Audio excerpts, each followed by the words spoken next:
welcome to PLF 2024.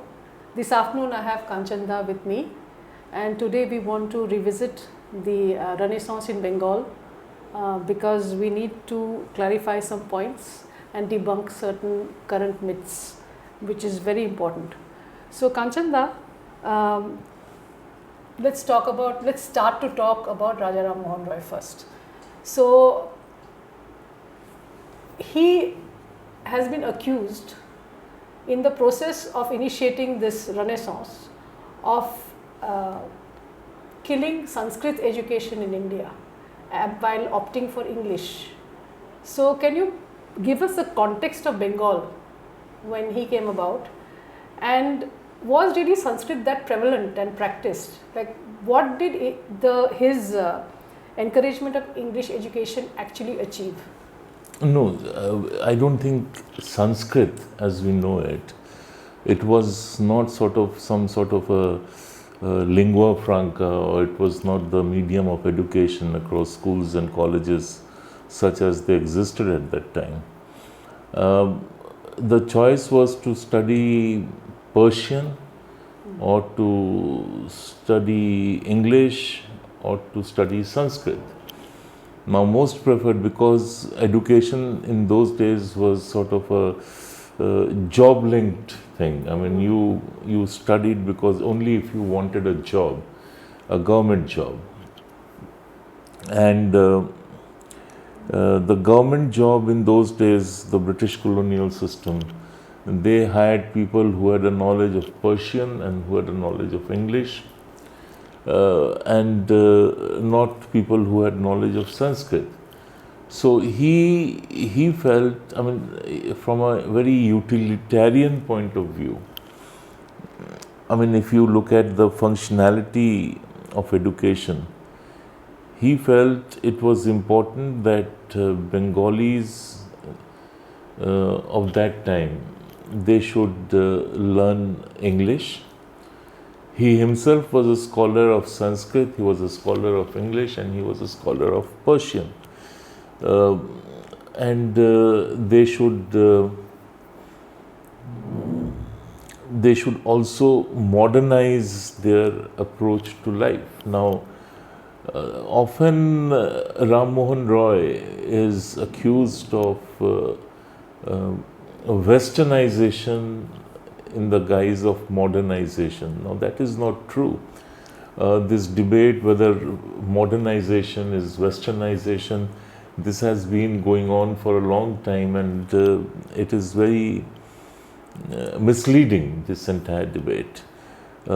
Science is modernizing, adopting scientific values is modernizing, getting rid of orthodoxy is modernizing. To sort of empower women as decision makers of their own lives, to give them their agency, that is modernizing. So he felt that in the given situation of that time, when the remnants of Muslim rule were still there, there was an attempt by the British to recast India. So given the situation, given the times, he felt it would be practical, it would be wise to opt for education in English language. And as you know, he was instrumental in setting up the Hindu College, which later became Presidency College. He had no intention of dumbing down or rejecting Sanskrit. As I said, he himself was a scholar of Sanskrit. And you will also find in the larger Renaissance which was happening, and it was not a one event, 1 year affair. It happened over a period of time. The blossoming of Bengal. And Vidyasagar, who was a Sanskrit scholar, was very much a part of that Renaissance. I mean, when he reinterpreted Hindu laws, to push for widow remarriage and things like that. And as we talk, I will come to the point why he left the movement and exited. But I sort of think it's absurd to suggest that he was an Anglophile in the sense that he wanted to push colonial rule or something. Now you have to also remember those were the times when for many Bengalis, again this is something which we will come to as we discuss, the prevalent state of affairs was one of feeling enslaved by the Muslim rulers, by the Mughals, and they were constantly looking for a savior, for an escape route. And as I keep saying that for Bengal, that part of Bengal which is not captivated by what we call secular values and additional bunk, but they saw, for them there were 3 specific days of liberation. One was 1757 when Siraj was defeated in the Battle of Plassey. Second was when the Mughal Empire was finally buried in 1857, and then of course 1947 when the country was liberated. So you have to see it against that backdrop. You cannot, I mean, just because if you look at English or Christianity, are we then going to minimize the role of someone like Michael Madhusudan Dutt? Exactly. I mean, and his contribution. Correct. It still remains uncontested. I mean, the kind of work he did, translating from Sanskrit or composing in Sanskrit. So, what are we talking about? Yes, and I think one of the things that I came across, of course, when you do the Renaissance, you also know, is that Raja Rammohan Roy did a lot to actually bring the scriptures to Bangla. I mean, he has actually translated the Upanishads. He has made it more available. The orthodoxy might not like it because it is not Sanskrit, but isn't that making it accessible to the a very large audience to Bengal by using the Bengali language to? Well, it was Bengali at that time was largely also Sanskritized. Yes. It was not a language which was free of its Sanskrit origin and Sanskrit influence. Yes. So if you look at the lyrics of Vande Mataram, yes, completely. The full song, it's very difficult to make out where Sanskrit begins and Bengali ends, or where Bengali begins and Sanskrit ends. If you read the full text of Jana Gana Man, there also the heavy influence of Sanskrit is very predominant. The prose of that time, if you read the compositions of that time, if you read Anandamot, the influence is so heavy. Now, to say, again I come back, to say that there was an effort to eliminate Sanskrit is not true. Now, coming to your question, what was the orthodoxy practicing? Orthodoxy at that time believed that the Hindu scriptures, whether it is the Gita, whether it is the Ramayana, whether it is the Upanishads or the Vedas, if you are having only Brahmins could access and read the text, and only Brahmins could listen. I mean, it was fit only for Brahmin ears. Now, I don't want this discussion to get into a casteist hole, But that was the orthodoxy of the time. In fact, if we do not acknowledge this orthodoxy, you cannot explain the reason. Yeah, so I'm not. I mean, we live in very strange times. When you tell the truth, both sides jump on you. That's precisely why we are having this discussion. So, what Rammohan Roy did was that he said, why? I mean, ultimately, what are the Upanishads or the Vedas, especially the Upanishads? They are sources of knowledge. And how can you restrict knowledge to only a few? And then he started holding Upanishad sessions where everybody was invited. Now, the first step was that, you invited people, and some people sat inside the room, some sat outside the room, but it was more a social hierarchy than a caste hierarchy. Then gradually the integration became more intense, and everybody was sitting inside the room. So and also the devotional songs which Rammohan Roy himself composed, especially Nikhil Niranjan. So if you listen to it, the universality of his approach was huge, and it was not exclusionary. It was not something which was exclusive. So exclusivism was removed, and it was people who were brought in. Now, just because in case I forget, I wanted to mention that Jana Gana Mana, I mean, it was composed not as the national anthem of the country. And definitely, like some people love to believe, it was composed as an ode to King George V or something. I mean, that's rubbish. It was composed as a Brahmo Sangit. So it was meant to be sung at Mahotshav, and Tagore wrote it keeping that in mind.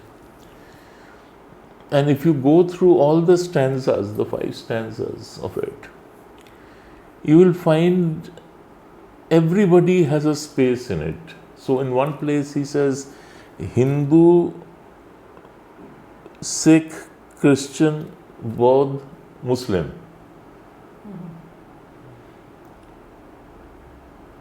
And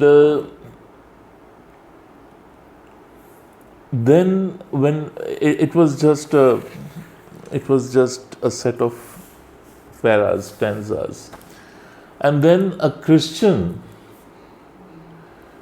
in what is now Tamil Nadu sets it to music. So then are you going to say that it is a Christian hymn and therefore it shouldn't be sung? And the person in whose adoration it is written is God. And he doesn't see God only as a male, but a God who is invested with both feminine and masculine features. So this appears in the later stanzas. In the later stanzas, where he refers to mother. Because I think the controversy is that they want to impose on Jana Gana Mana the Adhinayaka to be the Adhinayak, as I said, is the supreme creature. Correct.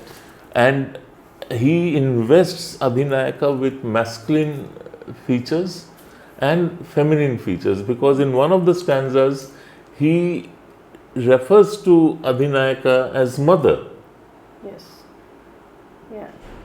So it was not a very black and white thing for them. They saw a lot of it through their own lived philosophy. Coming back to Raja Rammohan Roy, his own study of Vedanta, it's huge, and there is a published volume of his works on Vedanta. Again, it remains uncontested.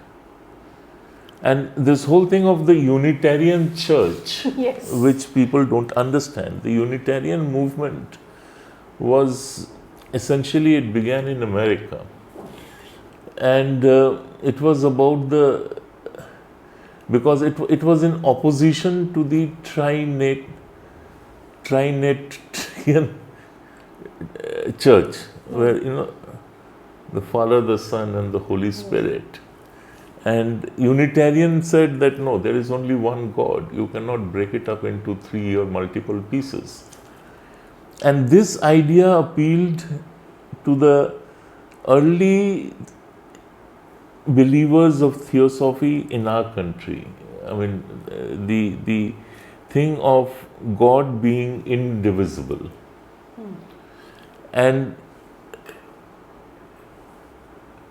Rammohan Roy thought that you have between the trinity of Hindu divinities, Brahma, Vishnu, Mahesh, the creator and not the preserver should be the supreme being. And hence they chose Brahma. Okay. And Brahmo. Okay. from there the word Brahmo comes. And it was essentially a worship of Brahma as the supreme being.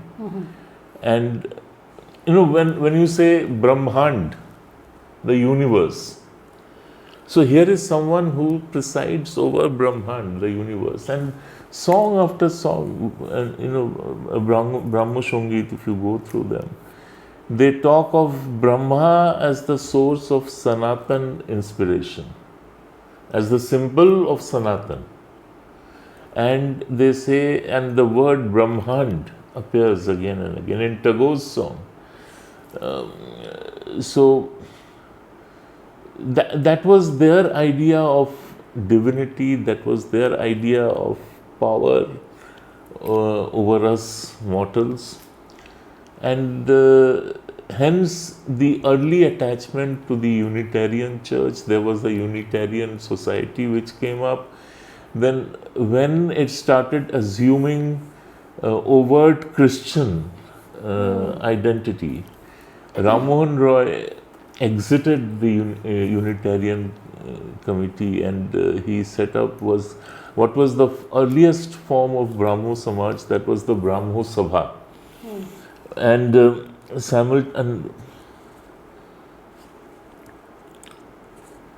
when the Brahmo Sabha started expanding, Debendranath Tagore and others, they thought in terms of conceiving an organized movement, but not a missionary movement. An organized movement of social, cultural, religious reform. And hence the birth of the Brahmo Sabha, Samaj. And later, after Rammohan Roy's death, when Debendranath Tagore decides to put it down on paper, what are the precepts of Brahmo Samaj, how is a Brahmo Samaji expected to live, what is supposed to be his contribution to Samaj, society. And the Brahmo Trust came up, and Brahmo liturgy started coming up. That is when the Brahmo Samaj gets a definite shape, a definite order. Till then it was a very loose organization. So, two things here. One is that you talked to us a little bit about the evolution of the thought process, and then why it had to branch out, the reasons why it's sort of split. The Keshav Chandra Sen comes later. No, that's much later. Yeah. You see, the whole... Also, what is I think the most important, and which we should not lose focus of when we try to pull down our heroes, is the immediate impact on Bengali society. That liberation, that renaissance is something that is undeniable. See, everybody sort of links Rammohan Roy's movement to Sati abolition. Correct. Now, the contrarians, they say, where is the evidence to show that there was Sati in Bengal? Now, to say that there was no Sati in Bengal is as wrong as saying that there was rampant Sati in Bengal. Sati was not linked to so much to religion as to property. Now, why was the widow burnt along with the husband? But essentially to grab the husband's property, so that there's no heir. And in those days, among the upper castes, especially among Brahmins, it so happened it was difficult to find a groom, because I suppose there were fewer men than women, or whatever the reason. There was a lot of child marriage which would happen, and it would happen across castes. So you married your 10-year-old daughter or 8-year-old daughter to a man who is 40 years old or 50 years old, and he would die without any children. So the family around him, to grab hold of his property, would force that girl to commit sati, or the alternative was to be sent to Banaras as a Banaras widow. So his own sister-in-law was forced to commit sati. And he refused to attend the cremation because nobody would listen to his pleas not to do it. And that sort of embittered him to a point where he said that everything about the extant form of Hinduism must be challenged. And he then started exploring the idea of one God. And mind you, the idea of one God is not exclusive to the Brahmo Samajis. The Arya Samajis also believe in one single divinity. The Sikhs, they believe in one God. The Buddhists, they believe in it. And there are other sects of Hinduism which would believe in monotheism and not polytheism. In their own way, people who worship Kul Devta, it could be one local god, local goddess, whatever. That also is monotheism in its own way. So he sort of refined it into and raised it to a larger idea, and later academic work started qualifying that course of Hinduism as the higher Hinduism, that where you sort of focused more on the spirituality than on the form and the rituals. And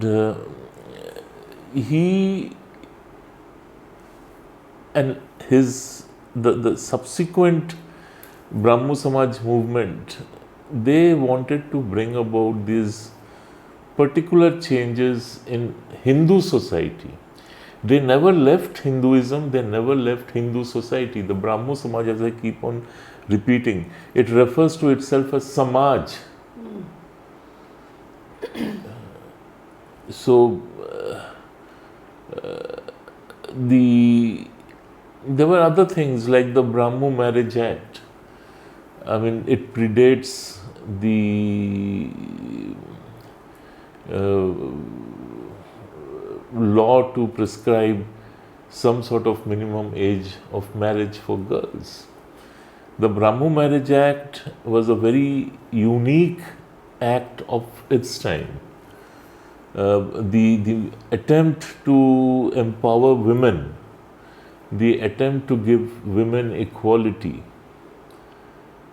A lot of people misunderstand why is it that Brahmo women don't wear sindoor and shaka and things like that. Because historically those were devised as ways and means of letting the world know that this woman has already been taken. So they did not want to look at women in such a narrow manner that she has been taken, she has not been taken. And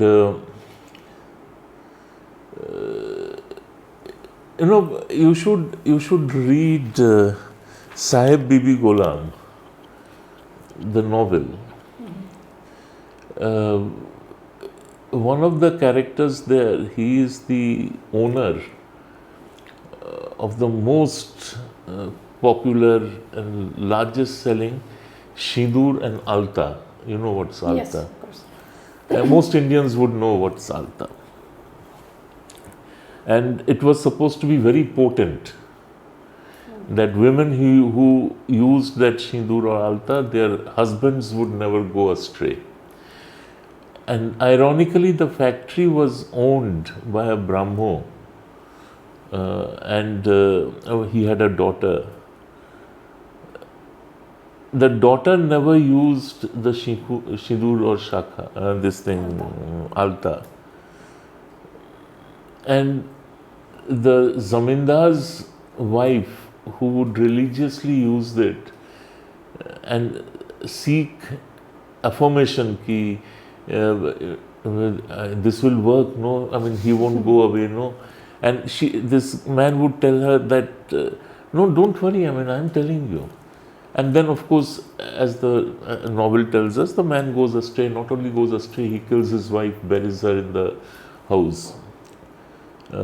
So that was the power of Sindoor and Alta, which was shown as fragile. I mean, in its own way, it was shown as fragile. And this man who owned the factory, he feels as if he has been cheating people, so he just gives up everything and goes away.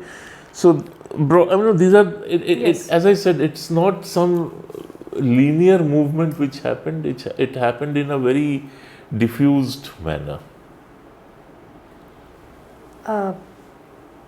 Now, when we look at 19th century Bengal, and I think nobody in India can deny the positive influence of the movement, the Brahmo Samaj movement.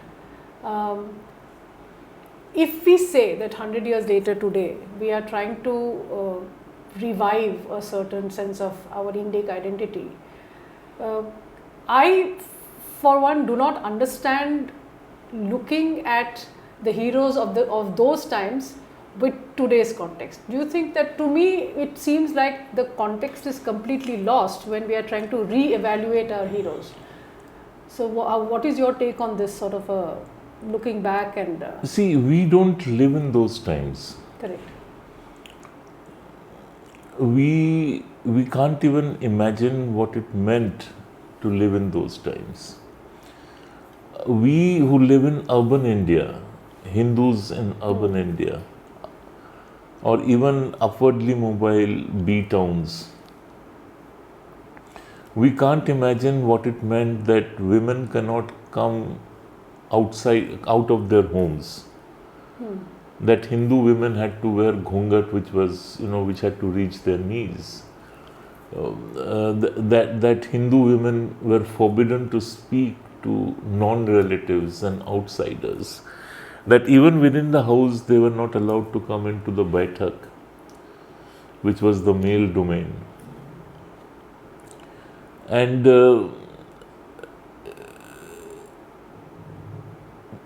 if you look back to those times, every effort to chisel away at orthodoxy had its own impact. Jagdish Chandra Bose was a Brahmo Samaji. Yes. There were other Surendranath, others. The whole thing. Their science was driven by their sense of religion, by the precepts of Brahmoism, and there were writers, there were musicians. And it's very strange. People talk of Hindutva, origin of Hindutva, as Savarkar's treatise, that it's the origin. That is not quite true. You have to go back to the surge in the Brahmo spirit, especially after Devendranath Tagore, he again retakes it, and then later Rabindranath Tagore takes charge of it and infuses it with a more embracing, more open-minded Hinduism. And there is a surge. I mean, almost 300 Brahmo Samajas, organized units are formed around Bengal and beyond Bengal. They send in Karachi when they read about it in their papers. And the Sindhis, they send two young men. They collect money and they send two young men ki go to Calcutta and find out what is this Brahmo Samaj all about and come back and tell us. Those two men travel all the way to Calcutta and they are so enamored of it that not 1 year, they stay back for a couple of years and then they come back and then they say this. A Brahmo Samaj is then set up in Sindh. And Sardar Dayal Singh, one of the richest Sikhs, and he didn't become rich because of any largesse by the British Empire or something. I mean, he was a businessman. He used to trade in jewelry and stones, things like that, and real estate. And he, in those days, I mean, he would write out checks worth lakhs of rupees for charity. So when Dayal Singh hears about Brahmo Samaj, he's a Sikh, a practicing Sikh. He goes, he finds out more and he embraces. He says, I am a Brahmo Samaji. Without giving up his Sikh identity. It's not that he gives up his turban or his beard or something. And then he endows money because of the Samaj's whole thrust on education, women's empowerment. He sets aside money to set up a college. Then subsequently that college comes up in Delhi, the Dayal Singh College. And I had once gone to give a lecture over there, and then I asked the teachers and the students, are you aware of this? They said no.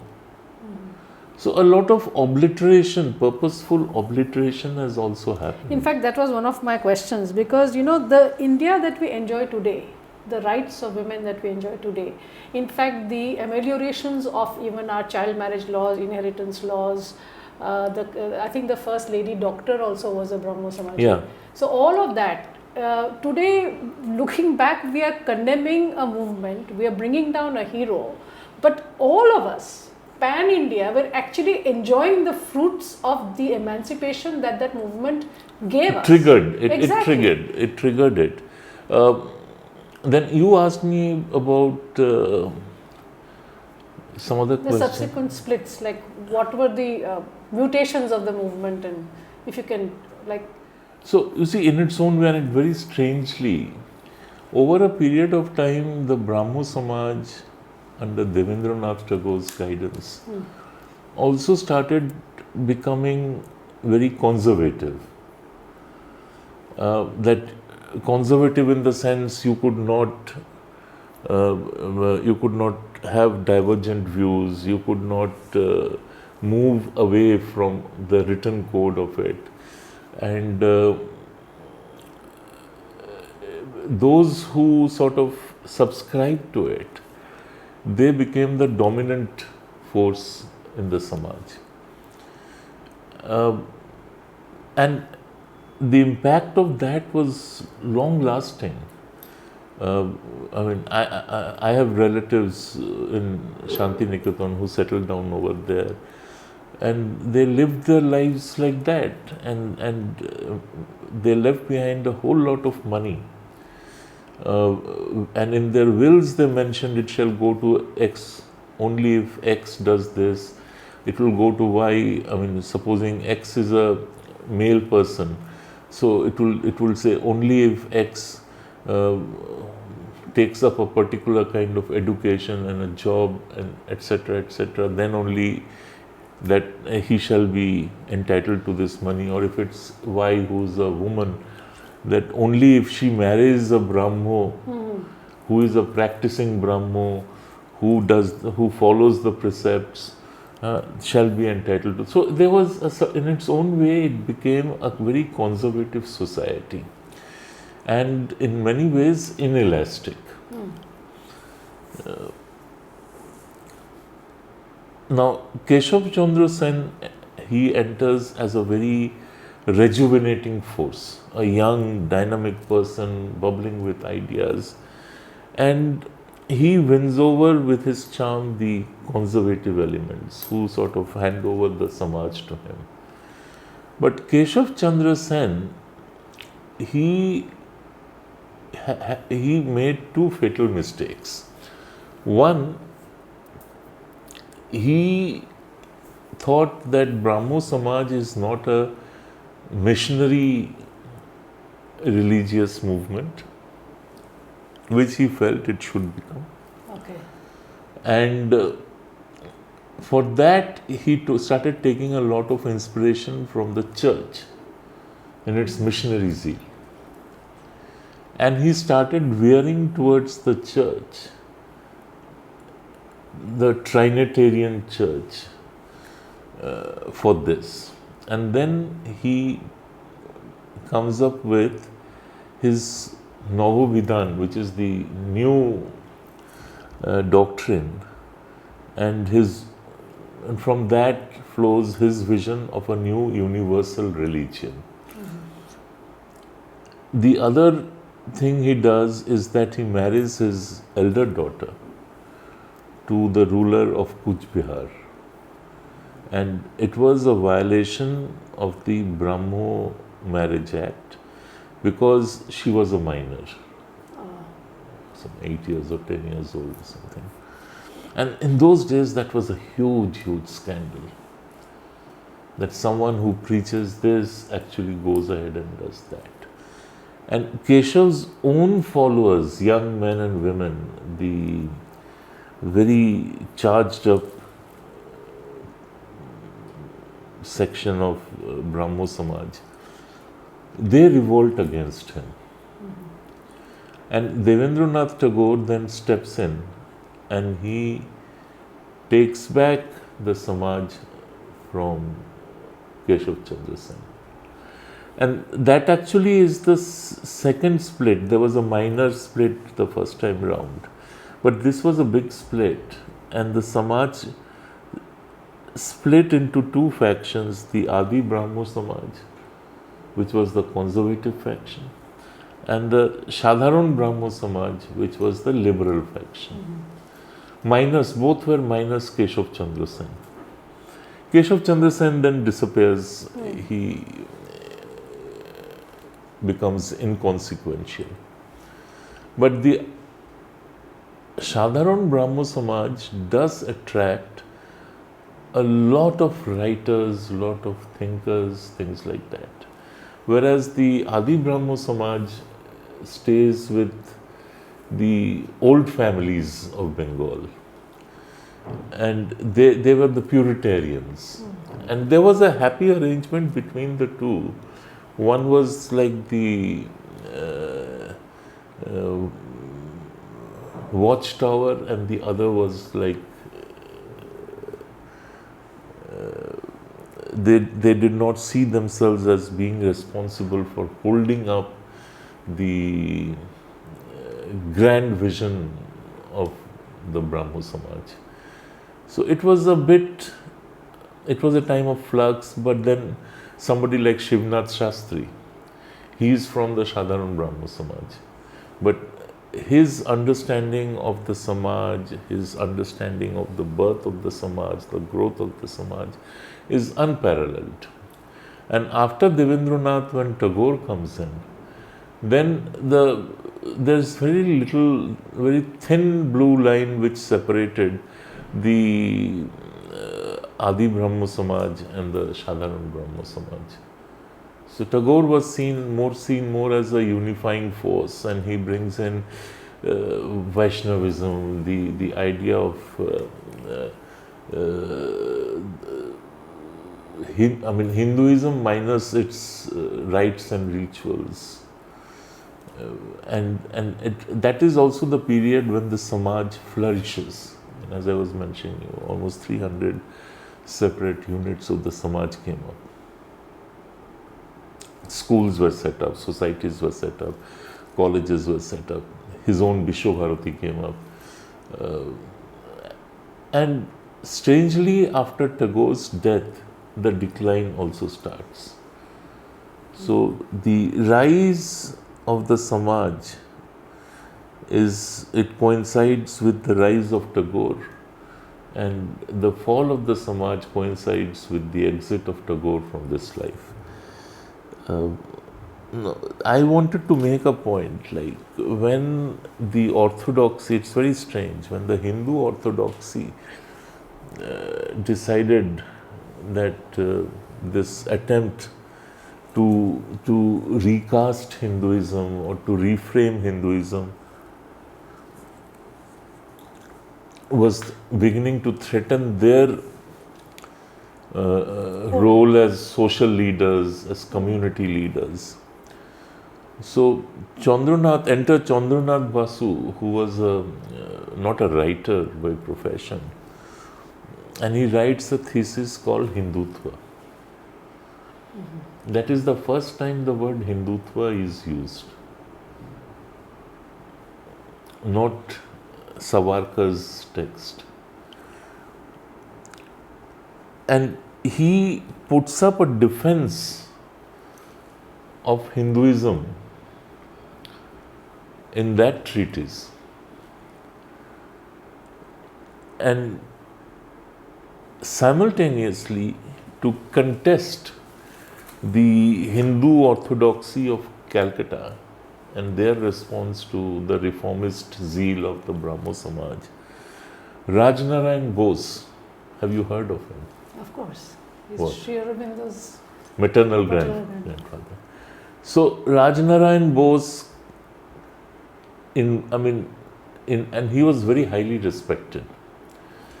So he was invited, or he got the orthodoxy to invite him, the conservatives, to tell them about the larger project called Brahmo Samaj or Brahmoism. So he goes and gives what becomes a historic text subsequently, where he talks about the superiority of Hinduism. Now, this may sound contradictory, that he was going and preaching to the orthodoxy about Hindu Dharmer Shreshtata. That was the subject. That is superiority of Hinduism. But he wasn't preaching to the choir. He was holding up to them why Hinduism, as conceived by the Brahmo Samaj, was superior than any other religion. So you had at one end Chandranath Bose, who was defending the clergy. At another hand, you had Rajnarayan Bose, who was who was defending the conservatives, the orthodoxy, and on the other hand, you had Rajnarayan Bose, who was contesting the orthodoxy and the conservatives. Unwittingly, unknowingly, what happens is ideas from both sides flow, and that is the birth of Hindu nationalism, the origin of Hindu nationalism, again, which doesn't happen courtesy Veer Savarkar, but it begins from there. And the larger Brahmo Samaj was very much a part of that coalition happening of various strands of Hinduism, with with the reformist strand as the dominant strand, channelizing nationalism into a certain direction. So whether it was scientists, whether it was artists, whether it was musicians. And for instance, the first person to conceive, I mean, what is Bharat Mata? Everybody, I mean, the idea of Bharat Mata was never sort of put down on paper. So you have Abanindranath Tagore from the Tagore family, who then conceives Bharat Mata. And Bharat Mata is conceived as a sannyasin who offers you food, who offers you clothes, who offers you peace, who offers you love. Four-handed. And from there, then down the country, people started saying, yes, we need to figure out what is Bharat Mata. And if you do the simplest Google search, from calendars produced by Indian cotton mills, Bombay mills, or Ahmedabad mills, to matchboxes, to soap covers, anything and everything, they had a particular idea of Mother India, Bharat Mata. And each one was uniquely different. But if you sort of spend some more time looking at them, their idea or their concept of Bharat Mata flows from Abanindranath Tagore's concept of Bharat Mata. And that is why Savarkar talks of fatherland. Punya bhu, pitra bhu. I mean, your fatherland is your holy land. He doesn't talk of motherland.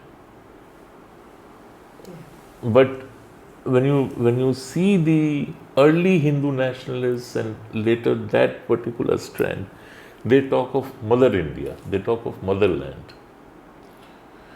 So these are all the various interesting things which often get buried, and to generalize, yes, and to call somebody crypto-Christian, this, correct. that, and the other. Also the tendency that if you want to bring out somebody or to remind somebody of someone, you do not need to pull down the other. I don't know why we have this tendency today. See, for instance, we do not even have the elasticity of mind to understand people in their context. And secondly, in order to project someone, we find it necessary to pull down the other. That is and something, also it's a tendency that I just don't people understand. evolve, you know. Exactly. We are sitting in the land of Sri Aurobindo while talking. Sri Aurobindo's early life was entirely different from his latter life. Correct. And, from a revolutionary, he becomes a seer, rishi. So, shall we then hold it against him?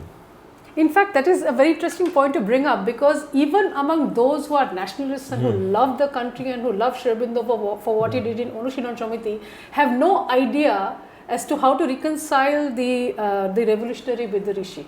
In fact, that is a dialogue that needs to happen, because for them it is an abandonment. But it is not a dialogue which you can do through social media. I'm sorry. No, it can't. No, it has to be through study. Number one. Number two, Sri Aurobindo's own concept of Hinduism, very few people understand it. And that's why, some people think I have a strange fascination for his Uttarpara speech. But I think it should be made mandatory reading in our schools. Completely agree. And unless you begin with that, there is no way you can understand the transition of this man from being a revolutionary to a rishi.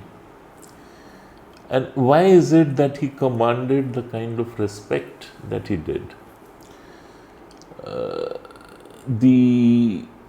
Similarly, unless you read Tagore's later life works,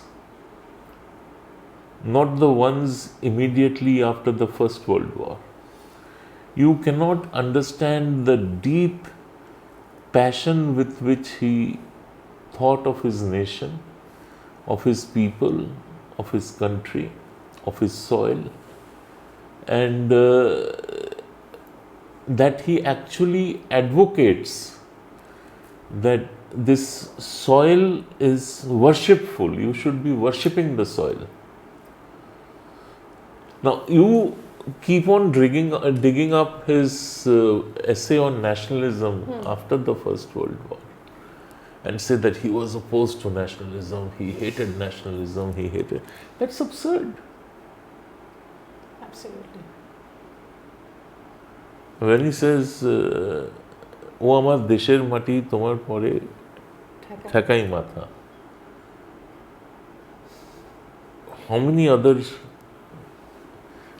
people of his time have actually said that? Nehru never said that I bow to thee. Correct.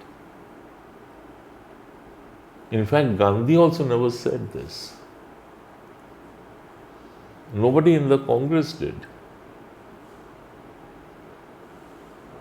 Apart maybe from the Hindu Mahasabha faction of the Congress, Madan Mohan Malviya and all, but they were all political Hindus, fighting for the political rights of Hindus.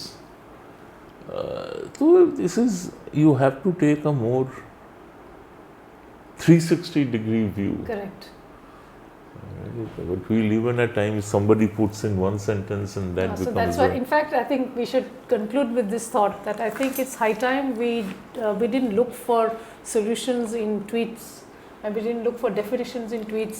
We did not form our opinion about somebody based on certain extracts taken out of context. We have to see the person within the context and also see the effect, the influence of that person over time, and how it has changed our society. I mean, it's myopic, it's foolish, and in the process we just pulled our heroes down to the dirt, which is really not fair, which is disrespectful, which is, I think, to our detriment to going forward. No, even if you don't consider to be heroes and heroines, I mean, just spare them, I mean, leave them alone. I mean, why? Yeah, actually, projecting your ignorance on them is the damage. So Kanchan, thank you very much. This is something that I wanted to do last time around. I think we spoke too much. How no, much? It's okay. We'll edit it. It's okay. Thank you so much. Okay.